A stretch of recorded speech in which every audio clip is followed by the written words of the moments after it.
Hello प्यारे बच्चों। आज से मैं एक सीरीज़ चलाने जा रहा हूँ और इस सीरीज़ में मैं आप सभी को class 9th NCERT math book, इस बुक का जितना भी टॉपिक है, सभी टॉपिकों का जितना भी प्रश्नावली है, सभी प्रश्नावली को मैं रिवाइज कराने वाला हूँ। मुझे लगता है कि आप सभी ने लगभग पढ़ चुके हैं, तो अब रिवाइज करने का बारी है। इससे आप लोग का फ़ायदा होगा कि आप कम समय में कहीं पर भी कभी भी आप रिवाइज कर पाएंगे। तो आज का हमारा टॉपिक है क्लास 9 एनसीईआरटी मैथ बुक प्रश्नावली 1.1 और टॉपिक है संख्या पद्धति। तो पहले हम इस टॉपिक का जो महत्वपूर्ण बातें हैं उनको जान लेते हैं, जैसे प्राकृत संख्या, पूर्ण संख्या, ये सब क्या होता है इनके बारे में जान लेते हैं। तो पहला है प्राकृत संख्या। ये कौन सा संख्या होता है? प्राकृत संख्या 1 से शुरू होता है और अनंत तक जाता है, ठीक है। दूसरा है पूर्ण संख्या। पूर्ण संख्या 0 से शुरू होता है। ध्यान दीजिएगा, प्राकृत संख्या 1 से शुरू होता है और पूर्ण संख्या 0 से शुरू होता है और अनंत तक जाता है। तीसरा है पूर्णांक। पूर्णांक क्या होता है? ये 0 से आगे बढ़ता है, 0 से शुरू होकर आगे बढ़ता है और 0 से पीछे भी आता है। जैसे यहाँ पर है 0, 1, 2, 3, 4 अनंत तक जाता है। 0 से छोटा -1, -2, -3, इस तरह से करके अनंत तक जाता है, ठीक है। तीसरा है परिमेय संख्या, चौथा है परिमेय संख्या।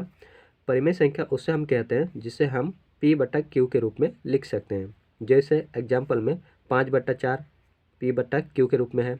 5, हम जानते हैं कि हर संख्या के नीचे 1 हमेशा रहता है, इसका मतलब इस 5 के नीचे भी 1 है। 0, 0 भी हमारा परिमेय संख्या है क्योंकि 0 के नीचे भी 1 है, 1 छिपा हुआ है, ठीक है।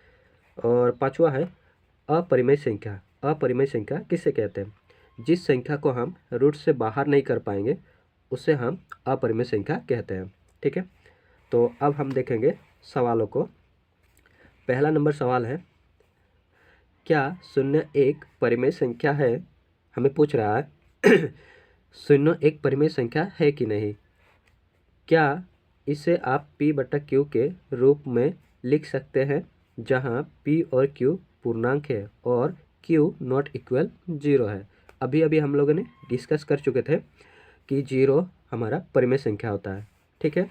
तो यहाँ पर देखेंगे, हाँ 0 एक परिमेय संख्या है। जी हाँ, बिल्कुल 0 एक परिमेय संख्या है क्योंकि इसे हम P/Q के रूप में लिख सकते हैं, जहाँ P और Q पूर्णांक है और Q नॉट इक्वल 0 है, ठीक है। दूसरा है 3 और 4 के बीच में 6 परिमेय संख्या ज्ञात कीजिए। 3 और 4 के बीच में हमें 6 परिमेय संख्या ज्ञात करना है, ठीक है। परिमेय संख्या किसे कहते हैं? जिसे हम P/Q के रूप में लिख सकते हैं। तो यहाँ पर मैंने लिखा हल, ठीक है। तो कैसे ज्ञात करेंगे? यहाँ पर हमें बोला है 6, तो क्या करेंगे, हम 6 से एक अधिक लेंगे यानी 7 लेंगे और उस 7 को हम जो संख्या बोला है पहले 3 और 4 के बीच में, तो 3 से हम ऊपर नीचे 7 को गुना कर देंगे। तो गुना करेंगे तो कितना होगा, 7 तिया 21, ठीक है, और बट्टा 7। और 4 को भी गुना कर देंगे क्योंकि इनके बीच में कहा गया है। तो 4 के साथ भी ऊपर नीचे हम गुना कर देंगे 7 को, तो कितना हो जाएगा, 7 चौके 28 और बट्टा 7। अब यहाँ पर हम आसानी से ज्ञात कर पाएंगे। 21/7 है, 21 के बाद कितना होगा, 22/7, 22 के बाद 23/7, 24/7, 25/7, 26/7 और 27/7। हमें किन के बीच में निकालना है, 21/7 और 28/7 के बीच 6 परिमेय संख्या ज्ञात करनी है। तो यहाँ पर हमने ज्ञात कर लिया है, ठीक है।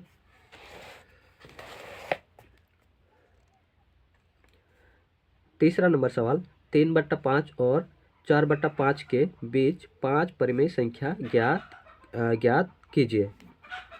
तो हमें 3/5 और 4/5 के बीच 5 परिमेय संख्या ज्ञात करनी है। तो हम क्या करेंगे, एक बढ़ा के लेंगे, 5 के बाद 6 आता है, 6 से हम इस संख्या के ऊपर नीचे गुना कर देंगे और इधर भी हम ऊपर नीचे 6 से गुना कर देंगे, ठीक है। तो यहाँ पर मैंने कर दिया है 3/5, 6 से गुना कर दिया है, 6 तिया 18 और 6 पचे 30, और इधर भी 4/5 के साथ 6 से ऊपर नीचे गुना कर दिया। तो 6 चौके 24 6 पचे 30। अब 18/30 और 24/30 इनके बीच हमें निकालना है 5 परिमेय संख्या। तो 18 के बाद कितना हो जाएगा? 19 हो जाएगा। 19/30, फिर 20/30, 21/30, 22/30, 23/30। 1 2 3 4 5 यहाँ पर हमने निकाल लिया। ठीक है, 5 परिमेय संख्या। चौथा नंबर सवाल, नीचे दिए गए कथन सत्य है या असत्य? कारण के साथ अपने उत्तर दीजिए। हमें कारण भी देना है। पहला भाग, प्रत्येक प्राकृत संख्या एक पूर्ण संख्या होती है। यहाँ पर कह रहा है कि जो प्रत्येक प्राकृत संख्या है वो पूर्ण संख्या होती है। जी हाँ, सत्य है, क्योंकि प्राकृत संख्या 1 से शुरू होता है और पूर्ण संख्या 0 से शुरू होता है। ठीक है, 0 1 2 3 इस तरह से शुरू होता है। तो जितना भी प्राकृत संख्या है वो पूर्ण संख्या के अंदर है, इसलिए ये सत्य हो जाएगा। तो यहाँ पर मैंने लिख दिया सत्य, क्योंकि पूर्ण संख्या में सभी प्राकृत संख्या आते हैं। दूसरा भाग, प्रत्येक पूर्णांक एक पूर्ण संख्या होती है। हमें पूछ रहा है कि प्रत्येक पूर्णांक एक पूर्ण संख्या होती है। यहाँ पर क्या हो जाएगा? असत्य हो जाएगा। क्यों होगा? क्योंकि जो माइनस में वैल्यू आता है वो पूर्ण संख्या नहीं होती है।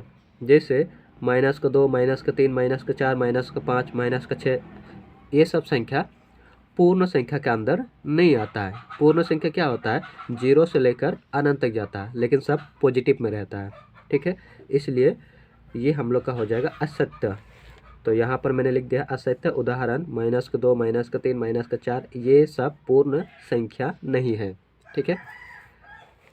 तीसरा भाग, प्रत्येक परिमेय संख्या एक पूर्ण संख्या होती है। हमें कह रहा है कि प्रत्येक परिमेय संख्या पूर्ण संख्या होती है। तो ये क्या हो जाएगा? असत्य हो जाएगा, क्योंकि जो पूर्ण संख्या है वो बट्टा में नहीं रहता है। ठीक है, इसलिए ये हमारा उत्तर हो जाएगा असत्य।